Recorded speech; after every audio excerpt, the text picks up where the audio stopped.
The suspense over the next Maharashtra Chief Minister is intensifying. Varun Singh, political analyst, is with us on the show. Advocate Manasvi Thapar, political analyst, also joins us. Rajalakshmi Joshi, a senior political analyst, with us on the program as well. Last but not the least, Mr. Sumit Peer, political commentator, with us on the program as well. Is it surprising to you that Mr. Eknath Shinde, would agree to, A, playing second fiddle now to perhaps Devendra Fadnavis, or B, taking up a bigger role at the centre? Because from the looks of it and from the buzz, it seems that Mr. Fadnavis is slated, earmarked for the top job. I think here it won't be Eknath Shinde ji, it will be his son, Dr. Shrikant Shinde, who will be the Deputy Chief Minister of Maharashtra, and Eknath Shinde ji will move to the centre with a plump cabinet portfolio, because that will make him a Rashtriya Neta or a national Neta, and the son will continue to be the CM, Deputy CM at this age. Is fantastically good, and he's a very nice person, a qualified doctor. So ek padha likha Deputy CM would be an ideal. Now, if you look at Devendra Fadnavis ji, he has done a fantastic work. He did much more than what BJP expected internally. With all those achievements, and to keep the ground under control and to keep the Karyakartas under control, I think there is nobody who could be better footed than Devendra Fadnavis ji. Rajalakshmi Joshi, political analyst, with us on the program as well. Rajalakshmi, Maharashtra is a very crucial state for the Bharatiya Janata Party, not only in terms of the Lok Sabha numbers it brings in, the Rajya Sabha numbers it also brings in, but also the fact that it's taken the BJP a lot of effort, long years of effort and groundwork by the RSS, even recently, to pull out the performance that they did, despite the setback that they received in the Lok Sabha elections. But the surprising factor is going to be Mr. Eknath Shinde. Is he going to be pushed out of the way? Is that something which is going to be acceptable to him? If it's something that's acceptable to him, will it be acceptable to his party leaders, his party men? Good evening, Vineet, and really good to be on your show. And I would say that Maharashtra politics has promised to be a potboiler, not just in the last couple of days, but over the last 5 years. Everything that has happened, it has always been very suspenseful, and even now, every minute of it, we don't know what exactly is going to happen next. So all we are doing right now is speculating.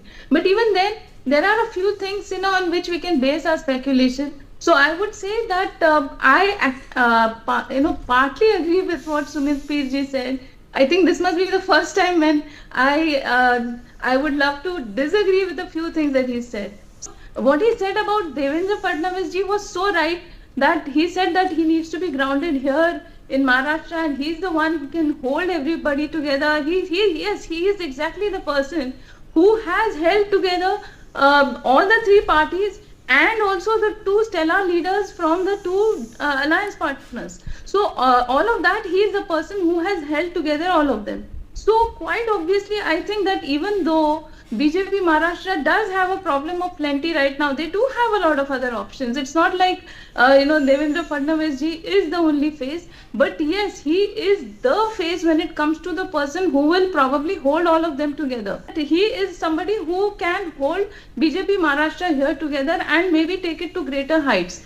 Now, I would say the similar thing for Eknath Shinde ji also. And he said something very similar in his press conference in Thane when he said, "आप लोग क्यों मुझे दिल्ली भेजना चाहते हैं? मैं यहीं पे खुश हूँ."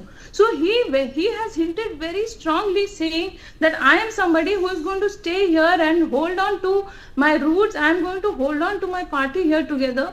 And he may actually accept a bigger and chunkier portfolio for his son. Actually, see, in a way, that also works in his favor, because his son's prospects are also rising because of all of this. So, now what I see is that the Shinde faction of the Shiv Sena, even though it is the original Shiv Sena, as technically you would say now, even then, the organization, you would say, is a little a little new in a sense, because earlier the Thackeray family was at the that was the root. Now today there is the concept of Bala Saheb Thackeray, but at the same time you will need an Eknath Shinde to hold all of them together.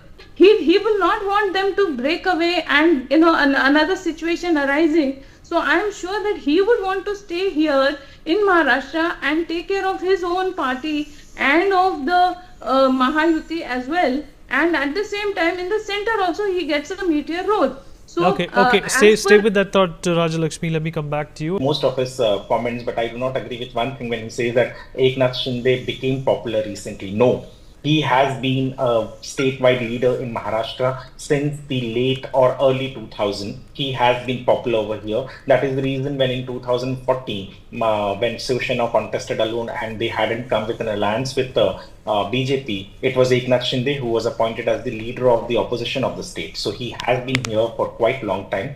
And I do not also think that he would go to Delhi. Probably he would stay here and try to assume the post of what Balasaheb Thackeray used to have, the party supremo, and would run his party from here, because his presence in Maharashtra would mean that the Shiv grows. And Devendra Fadnavis probably is seen right now as the person who would lead the state